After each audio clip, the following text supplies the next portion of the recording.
May all beings be happy. May all beings be healthy. May all beings be free from harm. May all beings love life. May all beings awaken. Welcome to another Cuke Audio podcast. I'm DC, Poobah of Cuke Audio and Cuke Archives, doing our bit to help preserve the legacy of Shunryu Suzuki and those whose paths crossed his, and anything else that comes to mind. I pray that you and yours are safe and comfortable, free from economic hardship, and able to get out and do whatever it is you want within the limitations of the universal precept of do as little harm as possible. So today we have a guest, Andy Karr. Andy, he first turned on to Buddhism when he read Eugene Heracle's Zen and the Art of Archery. Is that what it's called? I think so. Anyway, you know what the book is. And it was published like in the early 30s. And he, after, he got Zen Mind, Beginner's Mind, and that really turned him on. Various other things. And he showed up at Zen Center in August of 1971, and that had a great impact on him. And in 1972, he started studying with Chogyam Trungpa, and he has, had an interesting path from there to being in Boulder for years, and France, and then in Nova Scotia with, the Shambhala group, Chogyam Trumpa's group. And he studied with various teachers, and he is a teacher himself. And it's hard for me to say exactly what he teaches. Go to Andy Karr, ANDYKARR.com. And, it has, a drop down, or it has a tab for teaching, writing, etc. And you can see what he teaches and how he teaches it. He does, Mahamudra and Yogachara and Madhyamaka and all that. And I was fascinated listening to him talking about it. And he's very clear, and he's really into wanting to clarify some of the misunderstandings people have of Buddhism, these various types of Tibetan Buddhist practice, but Buddhism in practice in general, and, some of the problems there are with the teachings as presented in terms of the modern world. Andy has published 3 books.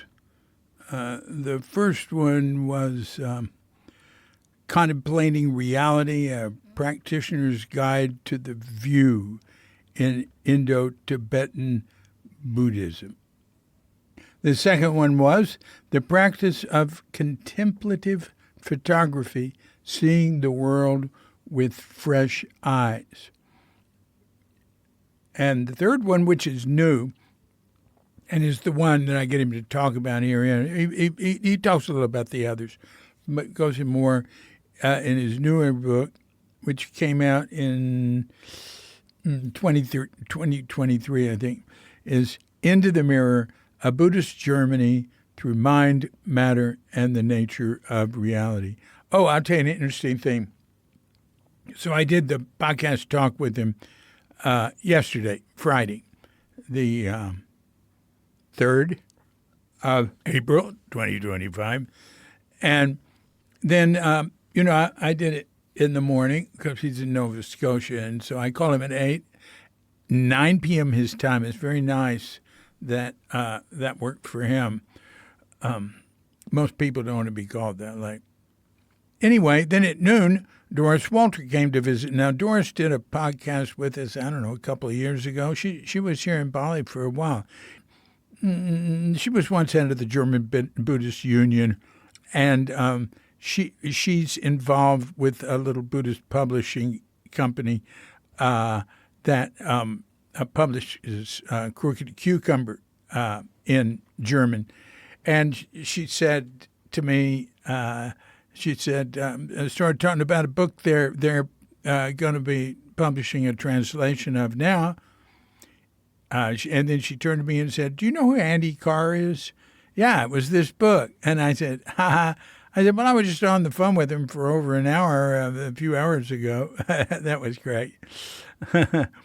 Hey, I'll read you what it says here on his website about Into the Mirror, a Buddhist Journey Through Mind, Matter, and the Nature of Reality. The unique conditions of modernity create special challenges for Mahayana practitioners.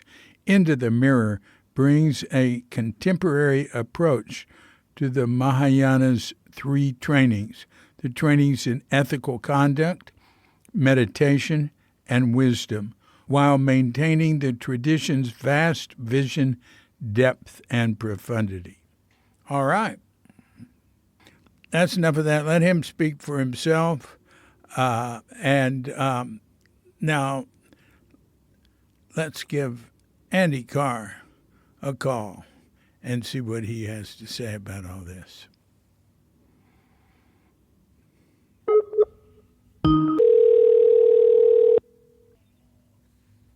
Hello. Hi, Andy. How you doing? Hey, David. Good. Good. We finally connect. Excellent. Excellent. How are you doing? Oh, well, I'm doing good now that we are talking. There was okay. a lot in the preparation.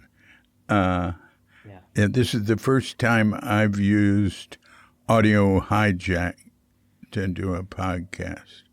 But how are you doing? What's happening on your end? Well, I'm doing well, getting ready to go to Australia in a week. In general, what's happening is my wife's daughter has been living with us, and she has a 6-month-old who she gave birth 6 months ago, and we have this baby, and his mom with us, and so we're getting a lot of grandparent time with them. And got a whole bunch of retreats. Yeah. Sorry. I was just going to say, we have a granddaughter visiting right now. So we have that in common. Very nice. Really enjoying it. Yeah. Well, this is such a treat, watching this tiny baby growing and learning things, and not being the parent. Yes. I hear you. So, what else? I want to hear about your most recent book, Into the Mirror, a Buddhist Journey Through Mind, Matter, and the Nature of Reality. It's very profound. Well, as you know, you can't blame me for the title. Actually, I've been lucky. I have gotten what I wanted with that, but I know publishers are in charge of the title. Yeah, I got the title I wanted, but the subtitle I had to just accept. Well, I find it very appealing. What would you make the subtitle? Good. Oh, it just seemed a bit pretentious. I see. Titles maybe should come with disclaimers. Right. The author disavows. That's great. I want to hear about that, but I want to hear about why you're going to Australia. Anything else that's happening, and then at some point we'll get back into how you went from birth to there and what's happened along the way. That sounds like fun. Yeah, well, I could just start in if you like. Yeah. So, Into the Mirror was a book that took a long time to gestate, and I had a few false starts with that one. What I was really interested in was a couple of things. One, that we as people who went through modern Western educations were pretty dramatically different in our conceptions of reality from the pastoralists or rice farmers who would come to the temples or the monasteries in Tibet or Japan, and that was not something that we were really making a lot of effort to understand and work with. So the kind of intellectual backgrounds we bring to the teachings are very materialistic. We have all these concepts about what is and what isn't. Yep. That I think very much color our approach to the Dharma. So that was the first concern that I wanted to address in this book. And the second one was that in the Tibetan tradition, the treatment of the Mahayana got a little twisted. There were a lot of politics, I think, and a lot of scholasticism that made the Mahayana teachings kind of complicated and difficult to understand as a journey. So I wanted to address that as well. So those were my two big concerns about writing this book. And I think that the intellectualism or the conceptual framework that we bring to the Dharma is a bit problematic. That, for example, we think much more of brains than we do of minds. Mm-hmm. And we think of the causes of happiness and suffering as generally material. Mm-hmm. And that's not really what the tradition is presenting. You know, the Four Truths for Noble Ones is really about the causes of suffering and the causes of happiness, which are fundamentally mental, fundamentally how we work with our own minds. Mm-hmm. And I think it's hard for people to have confidence that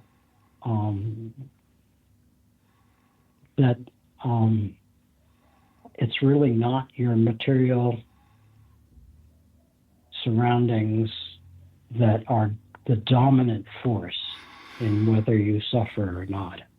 So that's a big thing. And I tried to challenge that materialism by looking at the hard problem of consciousness, which in retrospect may not have been the best tactical approach to that. But, I wanted to draw out how the framework that the brain is giving rise to the mind is flawed and problematic. So I wrote a lot about that and then ended up cutting a bunch of it out and putting it in an appendix because it was just way too much for most people. Yeah, that sounds smart. Yeah. Anyhow, that was a big part of my effort and what I was engaged in. The other thing is that the Tibetan tradition really has problems with Yogachara. And they have this whole mind-only idea, which is probably not historically accurate. And then some traditions have to compensate for that and create this whole other kind of thing, because Madhyamaka, the middle way tradition, is supposed to be the most superior one. And so I was trying to chart a path through the Mahayana that that really reflected both the way it evolved in India and the way our journey develops. So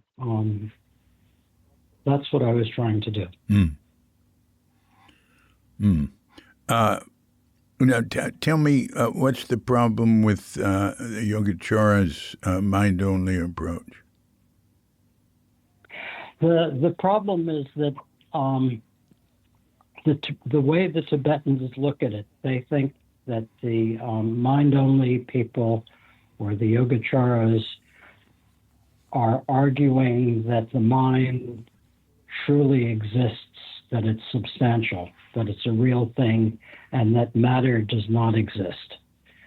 So they create this new duality, and then they criticize it because they say, nothing truly exists, nothing is truly substantial. But they kind of box themselves in on this one. That's sort of the way I was raised.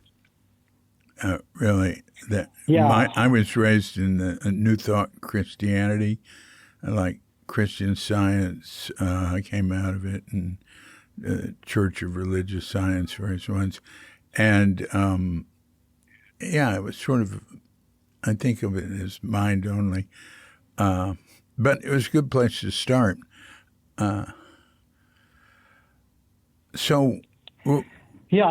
It is a good place to start, but what happens is they miss the subtleties and the brilliance of the Yogacara tradition, which is extremely profound, as I think you know. No, so. I don't know. You have to tell me. Okay. Well, the Yogacharans are really concerned about how delusion arises and how it's overcome. They're not trying to create some metaphysical arguments about what exists and what doesn't exist. Mm-hmm. So it's very much a meditative tradition. It's much more concerned with meditation than logic and argumentation. Mm. And the Tibetan scholars, at least, got very into argumentation and metaphysics, and sometimes quite brilliantly and quite helpfully, but missing this whole other side of things that could be quite helpful. Yeah. And when you say this whole side of things, you're talking about what side of things are they missing? They're missing how the kind of deep movements of the mind and habitual patterns in the mind are created and how they're overcome, and how culture becomes a huge part of our personal inheritance or baggage. And they tend to fall to a slight sense of nihilism. They tend to fall for, say that again, would you?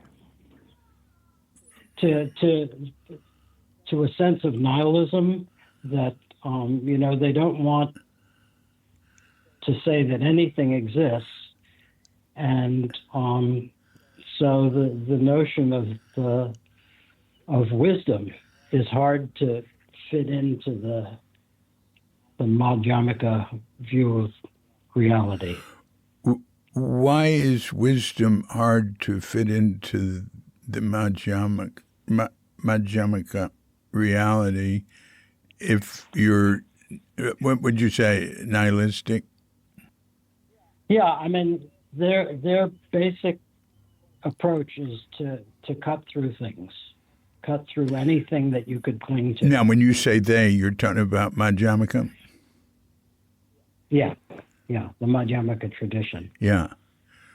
Wow. So what's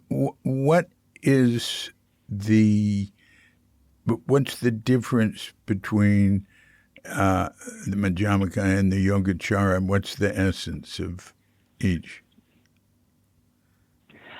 Well, the essence of the Madhyamaka is that they're trying to introduce shunyata, emptiness,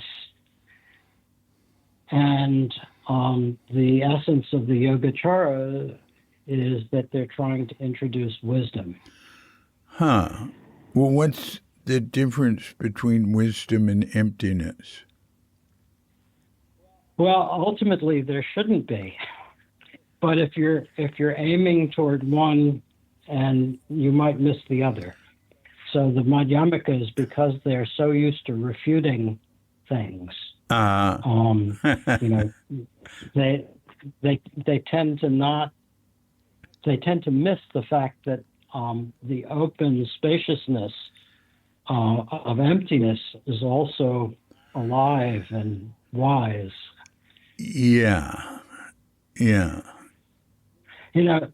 get into this thing of, well, we're going to just cut through anything that seems to be a basis for clinging. Yeah. Yes, indeed. Wow. You can keep going with that. It's very interesting. I find it. I should send you a donation for No. This is a good teaching. Well, I guess I'm very passionate about some of the scholarly side of the tradition, but fundamentally, I'm a meditator. Yeah. I'm not really a scholar, and ever since picking up Zen Mind, Beginner's Mind, and first sitting at Zen Center and then with Trungpa Rinpoche, that's been my primary avenue, my primary involvement in the whole thing. Right. And this other part, the scholarly part, I find helpful because, we have so much intellectual baggage. We have to find some way of dealing with it. Yeah. And just sitting doesn't necessarily do that. No. Right. Exactly. Well, we can get into all that more. I mean, I find that fascinating, but I want to know how you got to what led you to practice. And when you said you're basically a meditator, that's what I was waiting for, because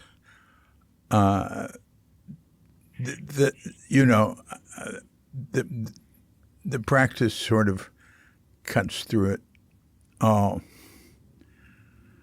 Yeah, agreed.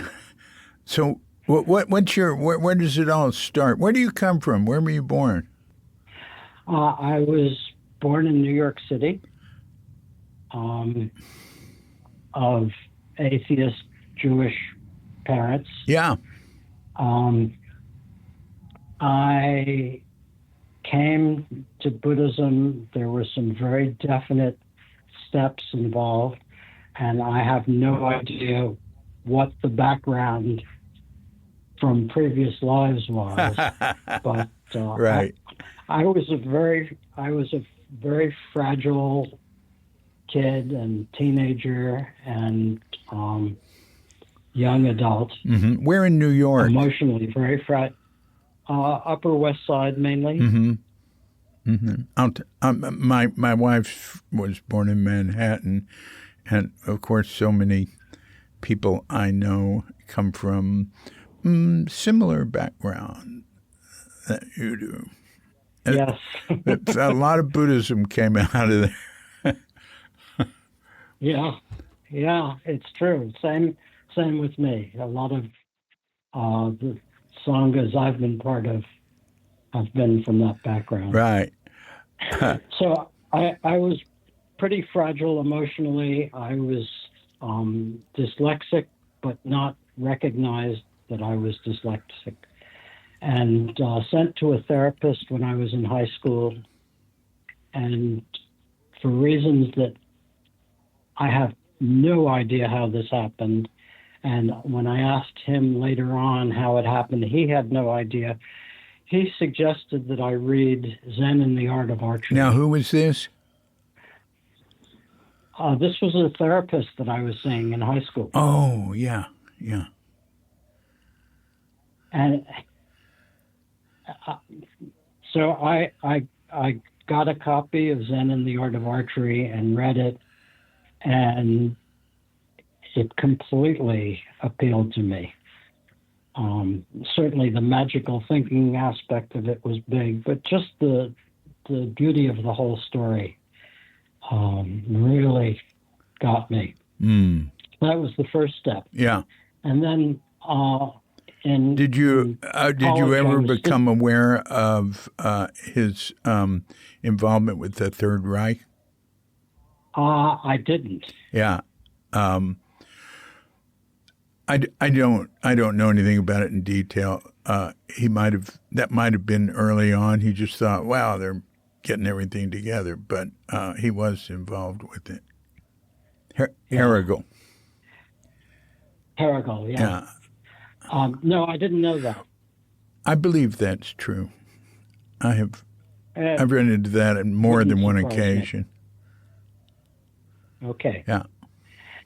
So that was the first thing that really got me. Then I was still in New York in college, and there was some Japanese samurai film festival down in the village. My girlfriend and I would go to these samurai films, and one in particular, there was this 3-part story of Miyamoto Musashi. Yeah. And in the beginning, he's trapped by a Zen monk and locked in the attic of this barn or this house with a bunch of sutras for 3 years. I think that was the story. And comes out transformed from this really rough farm boy, tough guy, to this wise, brilliant warrior. So that made a big impression on me. And then this was the late 60s, beginning of the 70s. We were experimenting with everything: drugs, politics, anti-war politics, yoga, spirituality. And I was actually studying experimental psychology at the time, working with rats and pigeons and sea turtles and doing experiments. So my daytime was doing rat science and things like that. And then the evenings and weekends was doing yoga and spirituality. And when were you born? 49. You were doing all this in about late 60s, 70.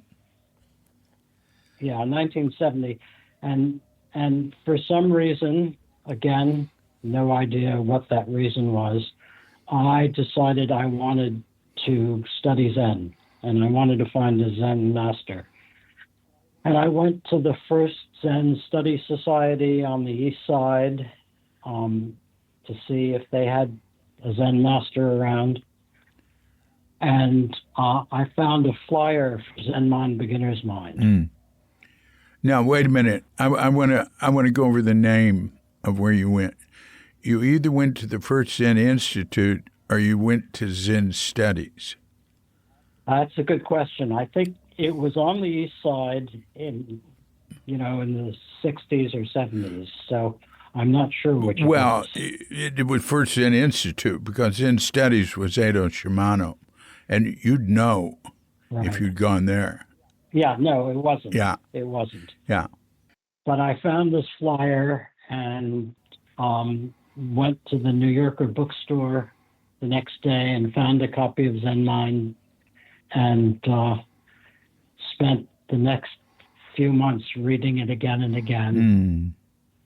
I also was reading Born in Tibet and Meditation in Action. And some of my friends were going off to Karma Chilling, and I decided I was going to hitchhike to San Francisco, drop out of school, hitchhike to San Francisco, and study with Suzuki Roshi. But I got there in August of 71. I never heard him teach. I sat, I think, every afternoon or almost every afternoon. I'd go to the, 5 o'clock sitting or something. Right. And at Page Street in San Francisco. At the city center. That's right. Yeah. The city center. And then spend a lot of time walking in Golden Gate Park and reading Zen Mind, Beginner's Mind. And I spent months like that. I decided to try to sit a sesshin. It was the December session, 71. Right. And so I was there when Roshi died. And the first time I laid eyes on him was when we went up to offer incense to his corpse. So that blew me out of the water. And I left the session after lunch that day. And that was kind of the end of my Zen career.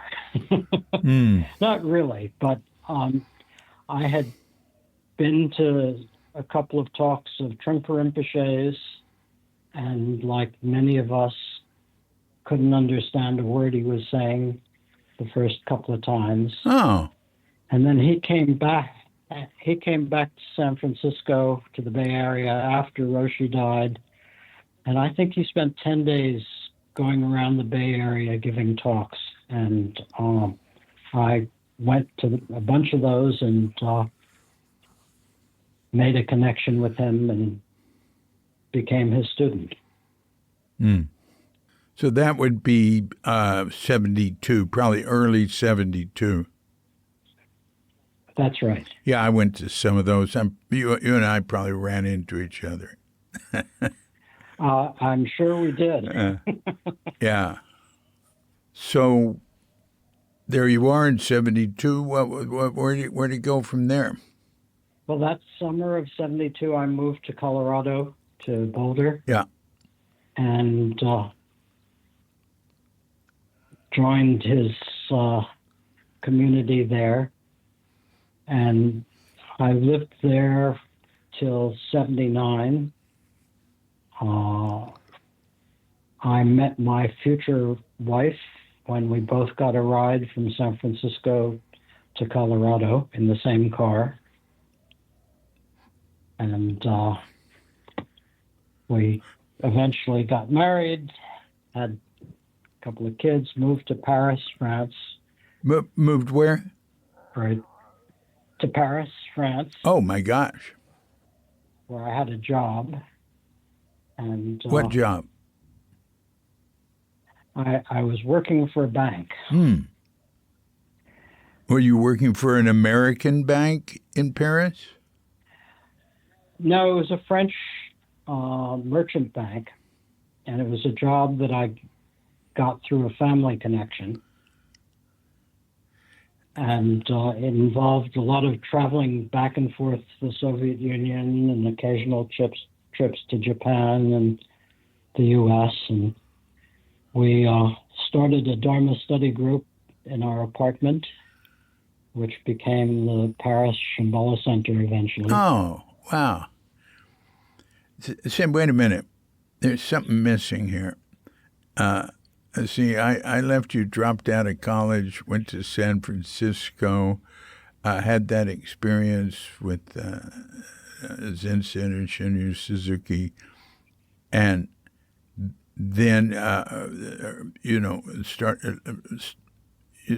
heard Trungpa speaking, and that was early 72. So, all right, in 72 you went to Boulder. 79 you went to Paris. You must have gone back to school.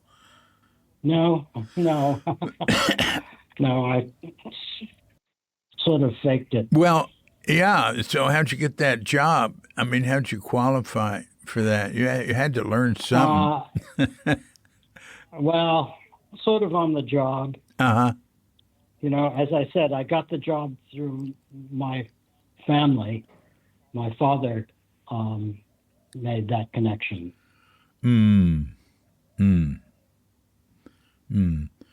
So what happened in Boulder between 72 and 79?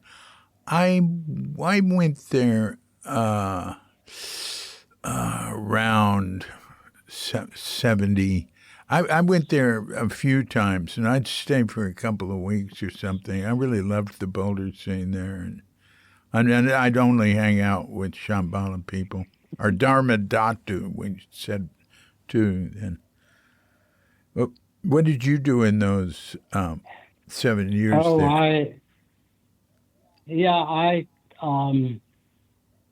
I was in the Sangha. I went to the 1976 seminary for 3 months.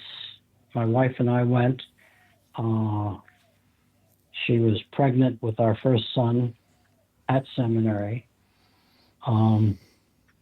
I was installing lawn sprinklers, digging ditches to make a living, and in Trungpa Rinpoche's theater group, his kasung, and whatever else I could do to be around him. So, and he encouraged me to take this job in Paris. Yeah. How long were you in Paris? For 10 years. And how's your French? It's pretty rough and tumble, but functional. Yeah, I understand that. Yeah, I like speaking French, but it's not very pretty. Yeah.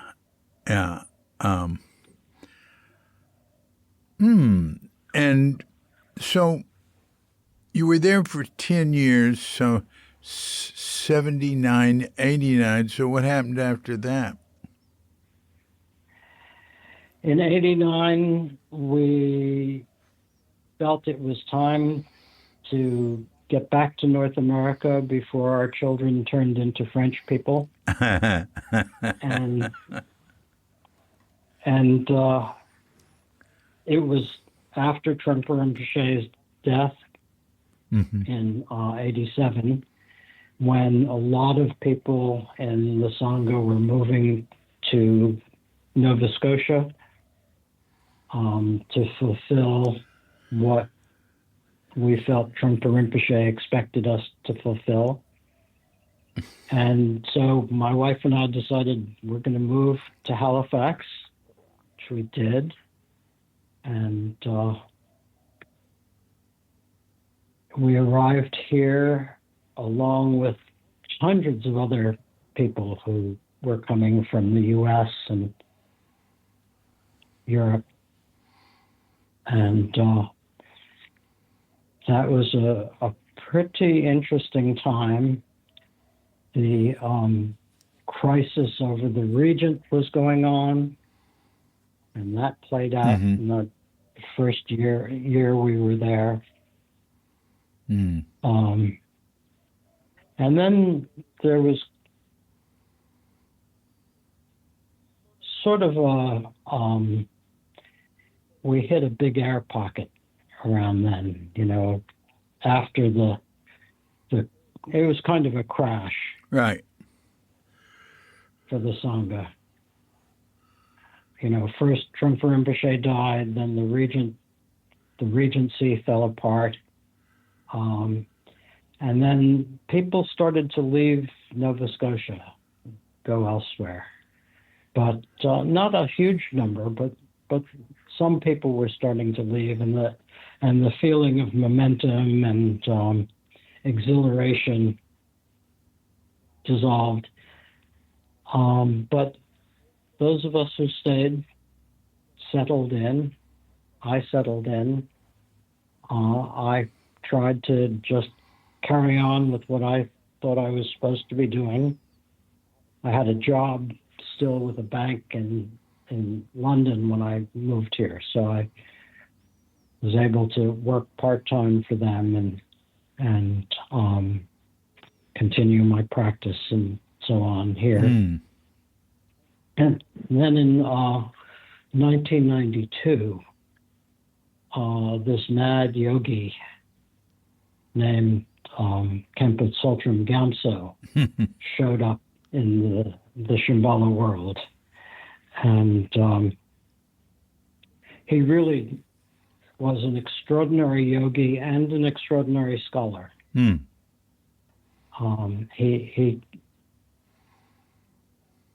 He spent the next 13 years traveling around the world, and much of the time teaching in various Shambhala venues, but in particular doing a summer seminar at Karmacholing in Vermont. That was initially it was a month-long seminar, and then it became a 2-week seminar. But I went to the first one of those and got completely hooked, and found his teachings on Mahamudra and the stages of the view completely compelling, and really filling in a part of the Dharma training that I had missed, that I hadn't really gotten before. Can you expand on that a little? I'm sort of eager to hear. I can try.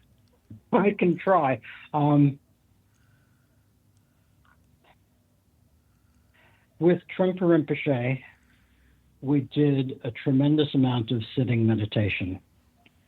And then after maybe 4 or 5 years of that, for me and for many of us, we started doing the traditional Nundro, the foundation practices of prostrations and mantra and mandala offerings and guru yoga, and then received empowerment to do Vajrayana practice.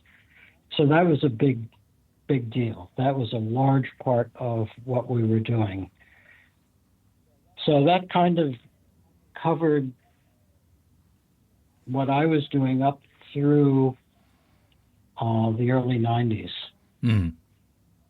And I really didn't have a clue what we were doing. I actually didn't understand very much. I was completely loyal to Trungpa Rinpoche and to what he told us to do. So I felt great about that. And that personal connection was really important to keep me going. And the sitting practice of meditation was really important. But the whole Vajrayana thing and a lot of the study that we were doing, I wasn't understanding it all. And Khenpo Rinpoche, as we called Khenpo Sotrim Gamsa, Khenpo Rinpoche was, first of all, he introduced us to the Mahamudra teachings, which are the mind teachings of Vajrayana. Very unelaborate and very much a continuance of the Zazen, Shamatha, Vipassana training that we'd had. And he did a lot of pointing out the nature of mind for us. Mm. But he also combined that with a lot of intellectual framework for the Dharma. So understanding how the different vehicles fit together and how the different types of training worked, and the different schools, the different schools of view. And so he really gave us a whole framework for working with the Dharma that I felt I really needed. So I guess I needed to make sense of this, not just practice it. So did you make sense of it? I think so. Yeah, and then in the early 2000s, around 2003, 2004,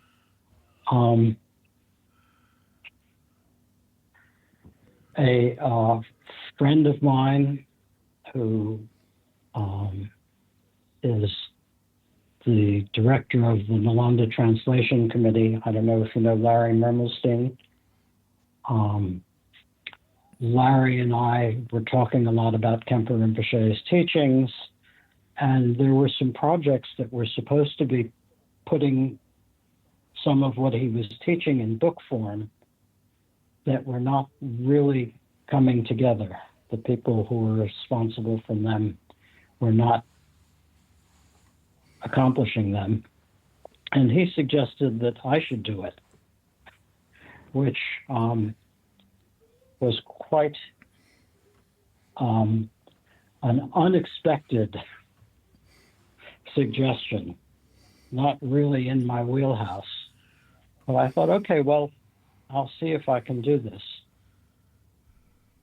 I started working on what became a book called Contemplating Reality around 2003 or 4. And it was published by Shambhala in 2007. And it was basically taking what Khenpo Rinpoche was teaching and putting a mid-Atlantic accent on it.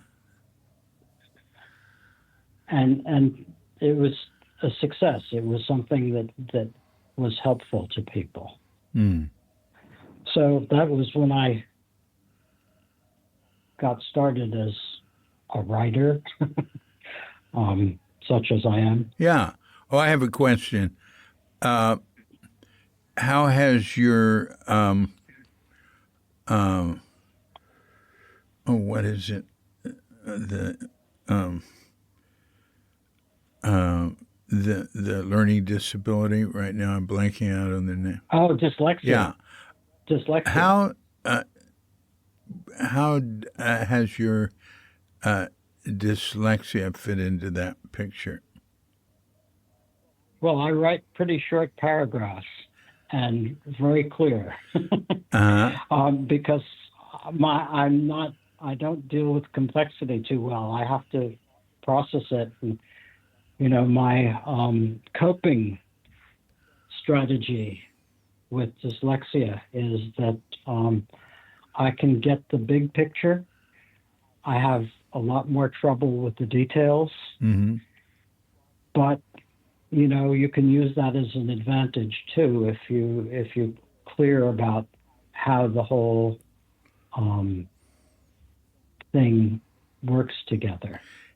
So, my various coping strategies seem to have worked well for the niche I've chosen, which is this niche of not being a scholar, but being someone who's able to translate some of the scholarship and the scholarly material into language that regular practitioners can grok. Mm. Mm. Mm. Yeah, I have known a number of people who say they are dyslexic, and some of them are very brilliant. It's hard for me, and the same thing with hyperactivity. These problems people have. Some of them seem to be associated with people who excel. Well, I'm not going to claim any brilliance, but well, it seems you're doing pretty I've good. had some pretty good teachers. Yeah. I've had some pretty amazing teachers. Uh-huh. So that makes up for a lot. Well, how did dyslexia fit in with the banking work you did? Oh, most of my banking work was bullshitting. So it wasn't an obstacle. Uh-huh. All right.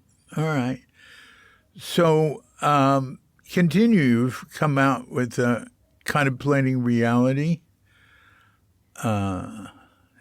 And where does it go from there? Well, that was really satisfying for me. That it felt like, oh, I have something to contribute. Hmm. And that was, I took a lot of pride in that. And a couple of years later, I started on a book on contemplative photography. Oh. Which was something I'd been studying and was very passionate about. And Shambhala published that in 2011. And at that time, my wife and I took a 3-month road trip to promote the book, going to bookstores and Dharma centers and showing slides and giving little talks. And I wanted a commercial success. Uh-huh. That's understandable. So that was great fun. But sometimes it was arriving in Philadelphia and giving a talk to 4 people in a bookstore, 2 of whom were my wife and the friend who had brought me there. So. Uh-huh. I went to a bookstore with a fellow on the West Coast called Scooper Wes Nisker. He and I were doing something together there, and no one showed up. I don't think I ever had an event where no one showed up, but there were definitely several events where 2 people showed up. The store, we never should have accepted. It was some place on Market Street, and they forgot about it and didn't even remember it and hadn't told anybody. And so we just talked to some customers. We didn't care much. It was funny. Yeah. That's fun. Anyhow, so that was a big episode, and then I had this idea for the book that eventually became Into the Mirror, and I think it took me 8 or 10 years, and I guess after the contemplative photography book, my wife had cancer and eventually died after about a year and a half of illness. So that was a big Dharma lesson. I started working on Into the Mirror a couple of years after she died. And it was a hard book to put together. It was a book that I really was not sure how to proceed with, and so it took a long time to bear fruit. And is there anything more you can say about Into the Mirror, your understanding of, you said some very interesting things about practice and misconceptions, and you mentioned how much of what we think of as religion is like culture bound. Or I certainly think of that.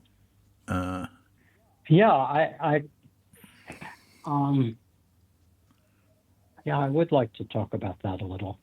One of the hallmarks of Trungpa Rinpoche's approach was combining intellect and intuition, practice and study. And so he created what was originally called the Vajradhatu Seminary, which was a 3-month retreat that he led each year for 13 years, that would alternate periods of intensive sitting practice, 2-week periods of sitting practice, with 2 weeks of study of the different yanas. So there would be, a Hinayana study period, a Mahayana study period, Vajrayana study period, each one prefaced by 2 weeks of quite rigorous sitting practice. I guess sitting from around 7 a.m. till around 9 in the evening, probably very much like sessions, not that rigorous, but because Tibetan style is much more relaxed, but a lot of sitting. Yeah. So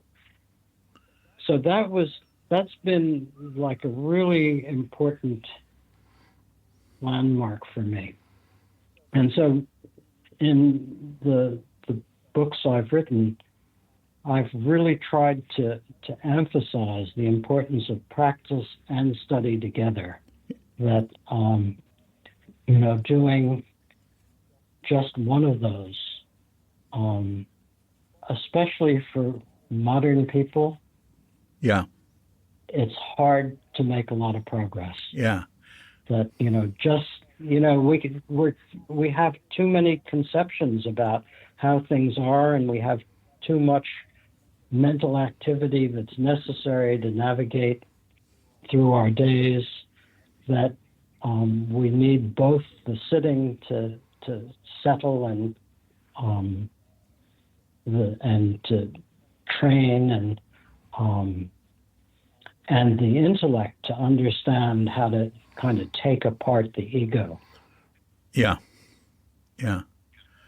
I remember once Suzuki Roshi was asked, "Is it really necessary to study? Can't we just?"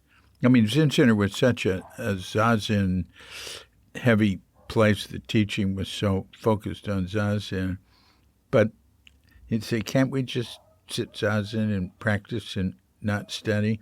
And Suzuki said, "Well, I wish I could say yes, but no, it doesn't work without study." It's funny that way. Yeah. Non-conceptual wisdom seems to take a lot of concepts to get to. Yeah, yeah. You know Bob Halpern probably. Oh, yeah. Bob said to me long ago. He and I were very close at Zen Center, and we still are. He said, "Well, the way I have probably rephrased it is Zen is called the way beyond words and letters, and the lineages that thus dropped intellectual study have not survived." Mm. That's not at all That's the a way he good said it, but you know, Yeah, no, but I get the point. yeah. I don't remember how he said it. I just remember him pointing that out. Yeah. Yeah. Mm. Yeah, so Into the Mirror, you know, the image of Into the Mirror is that we spend our lives chasing after the reflections. Mm-hmm. But the practice is to go into the mirror that is producing the reflections rather than continue to be fascinated just by the reflections. Mm-hmm. Mm-hmm.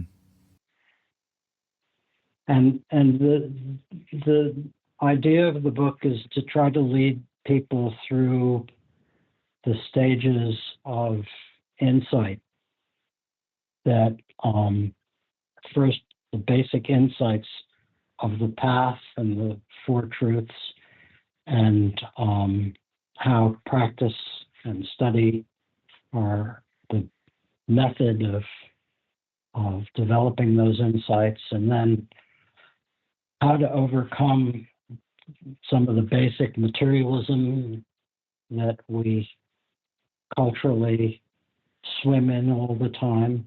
Yeah. And then based on that, how to embark on the Mahayana path. Mm. Mm. So that's kind of the trajectory of the book. Yeah. Well, it is. You know, I think it's quite a contribution you've made, and I can hear the. I like your approach, General. That's the easiest way to say it. Thank you, David. Yeah. I before you go on, I have to tell you how much I appreciate your work. When I read Crooked Cucumber, I was stunned by how well done it was. And I looked at Trungpa Rinpoche's world, and I think there are probably 10 biographies of him. Oh. And none of them holds a candle to Crooked Cucumber. Mm. Well, I blush. Thank you.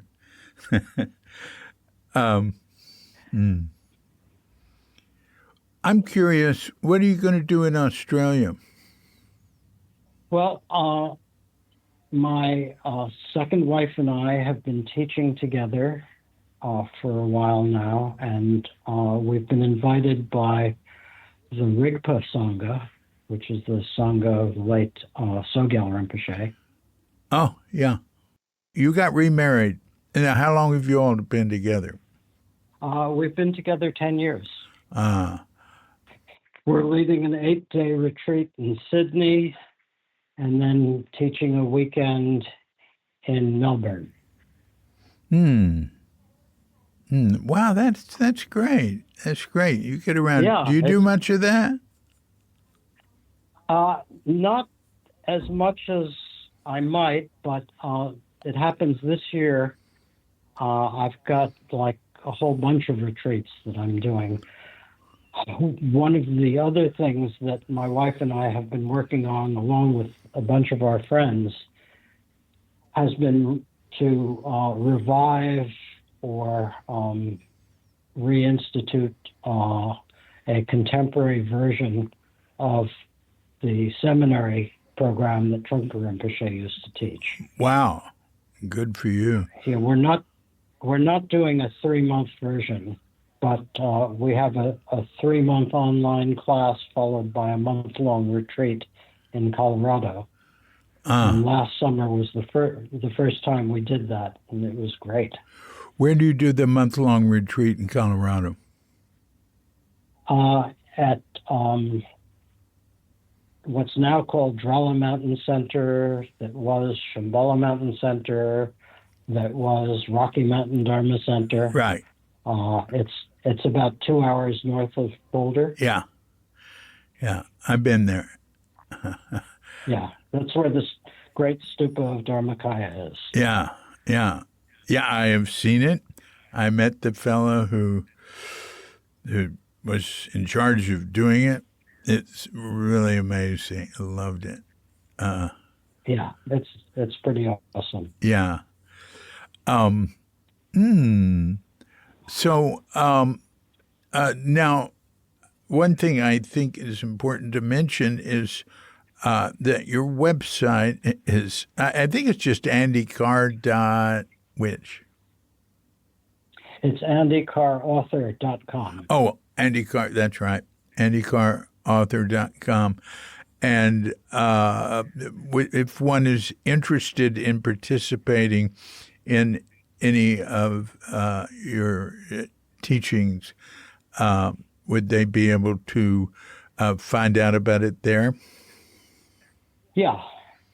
I don't remember. I don't think we have the Colorado retreat on there because that's a restricted retreat that people have to apply for and get interviewed and so on and so forth.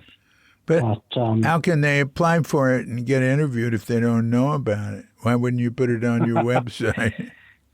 Well, up to now, what we've been doing is we've been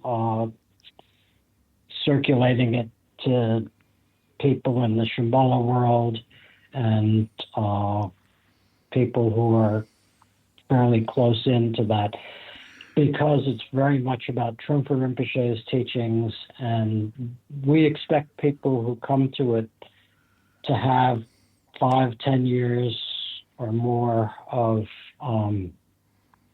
sitting practice and study. Oh, I see. So, well, sounds like you're not worried about having nobody show up, like in sometimes happens with book signings.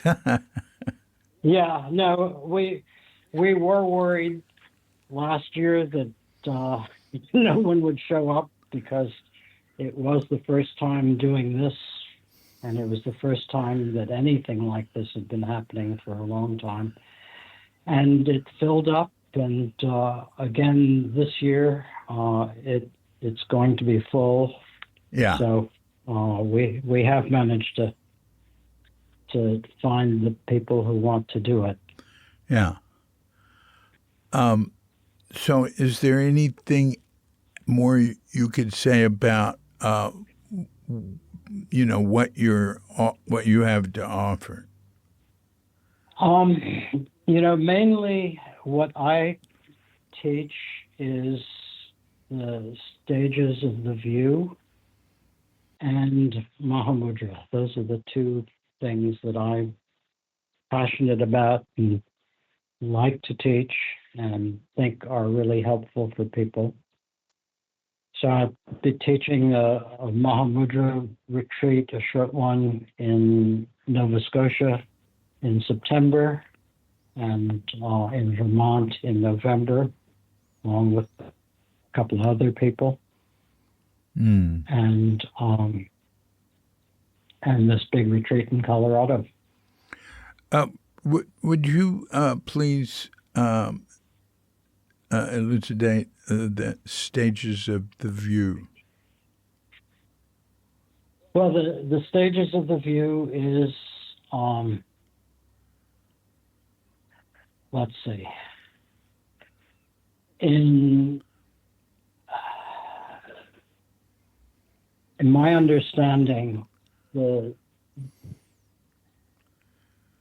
me start again. sometimes we talk about the three trainings: the trainings in meditation, training in conduct, and the training in prajna, insight.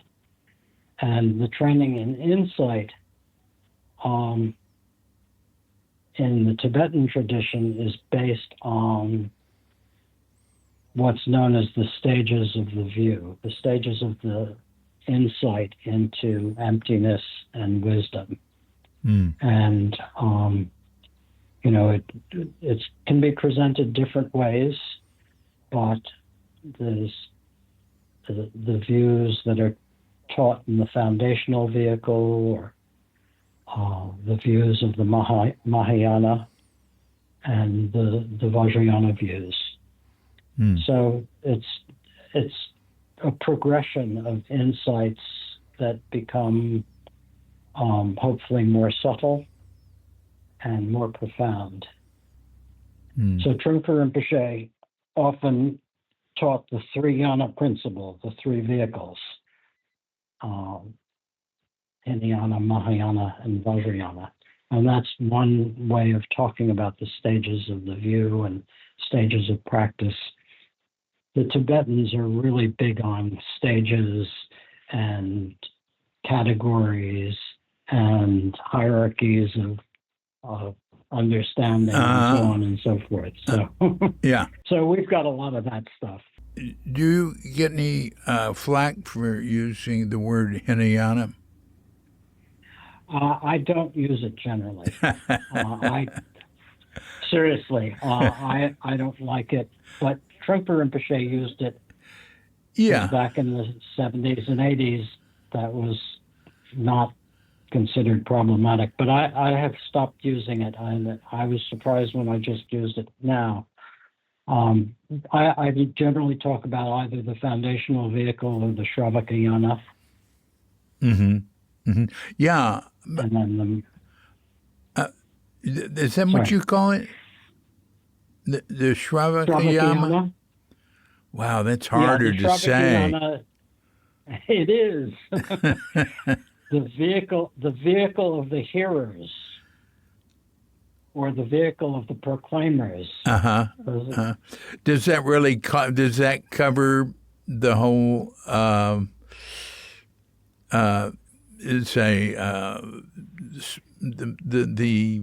The original ancestors Buddhism, does saying Shravakayana, does that cover it all? It's hard to say. We're kind of, foundational vehicle is probably as good as you can get terminologically. That's good. Yeah. I know when I'm talking about it, I just say Vipassana people, or something like that. Yeah, that's good. Yeah. One thing that's interesting, I've done Vipassana retreats here in Bali, and they're the Mahasa method, Mahasi. Do you know what that? It's like satsang. It's like it's focusing on the hara, and the breath going in and out, which I thought was very interesting, because that's what I was going to do anyway. I just wanted to sit with a bunch of people, but there was some walking meditation stuff I learned with, good Lord, noticing like each step having like 5 different things. I can't even remember now. Now my toes are going. I can't even remember. But all right. Well, that's enough of that. Well. So how did you end up in Bali? Well, I lived in Japan for 4 years with my prior wife, and when we left, we realized that it wouldn't really cost much to come here for a couple of months because Japan and America were both so much more expensive that it would be, we could have a couple of months where we were spending a lot less and being in an interesting place. So we did that. And then, so that was 92. And then in 2013, my mother died, and I spent a great deal of time there in Texas with her while she was dying, which was very inspiring, a classic example of death. She, stopping eating and then stopping drinking, and just really very inspiring. And then taking care of her estate and everything with my sister and wife's help, mainly me though there because they had things to do back in California. And then my wife's former husband, who she was sort of responsible for, who was in a convalescent home, he died. And then we were free and we had a little money. And I said, hey, it'll last a lot longer if we go to Asia. Wow. So we went to Singapore, came here, spent some time in Thailand and Japan and Malaysia, and realized Bali is where we wanted to be. Wow. Oh, that's great. And so how long have you been there? Since December 9th, I think it was, of 2013. Wow. Yeah. So a dozen years. And she goes back. I've never been back. And you're there. You'll probably be in Nova Scotia when the United States invades. So maybe you'll get special treatment. I don't know whether that's a good thing or a bad thing. Oh, yeah, right. It's been really good speaking with you. You know who told me about you, is Howie Klein. I don't know if you remember him, but. Oh, yeah. Yeah. Oh, that's nice. Yeah. And he said, hey, you ought to get hold of Andy Karr and do a podcast with him. And, well, I'm delighted that you reached out to me and that we've done this. I've really given me an opportunity to think back about those early years and the Dharma and Zen Center and how much they continue to influence me. Yeah. So that's been very nice. Yeah. Well, I appreciate you doing it. I love doing podcasts with people and hearing about them, and it brings you to life. Before we talk, and I hear all this, and even people I know, if I've done a podcast with them and really hear a lot about them and their life, then they become more real, and I learn things, and I feel, oh, that's great, That's really nice, David. Yeah, I really like doing it. I love that. Yeah. I love that. That's great. It's a great benefit to me. You're you've become one of my teachers now. Well, thank you. What goes around comes around. All right. Well, I'm sure we have other friends and acquaintances in common, but we can save that for another time. Okay, David. Yeah. Well, it's been really nice to talk with you. Thank you so much. Really enjoyed it. Thanks a lot. You take care. You too. Bye-bye. Bye-bye. Well, thanks a lot, Andy. Very good. Really enjoyed it. And, that was, when did I do that? Yesterday morning. And now I'm just getting ready to put it up tonight. Saturday night. Got to get to bed. I'll get this up and get to bed. One thing, I asked ChatGPT about Eugene Erical, who wrote Zen. Isn't it called Zen and the Art of Archery? Listen, he was more of a he went back to Germany in 21 and he wrote that book, which became very influential, in the early 30s. But in 1935, he joined like a really hardcore Third Reich outfit that was known for its anti-Semitism and, pushing their trip. And then he joined the Nazi Party. He remained in the Nazi Party till the end of the war. I think he was head of a university or something at the end of the war. So anyway, that's very interesting. But his book at the time that it came out was unique. It's not really considered anymore by Kyudo, archery, the way of archery, people to be really a good presentation of Kyudo. But, he was one of the pioneers in it. And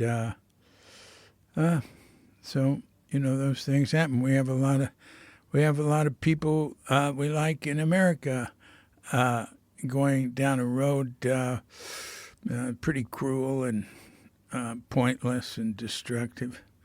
I've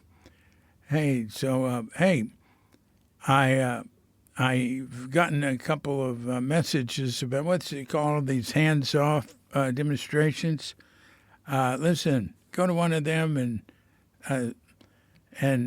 say hi for me, huh?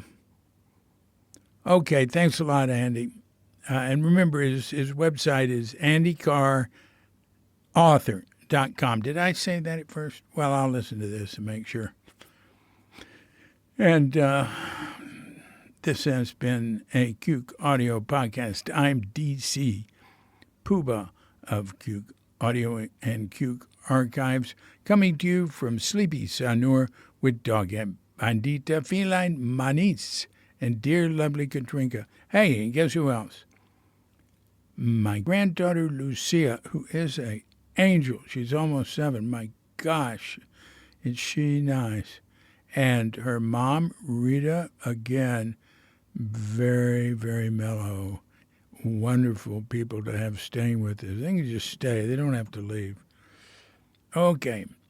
And we're wishing you and yours and all of us a grand awakening.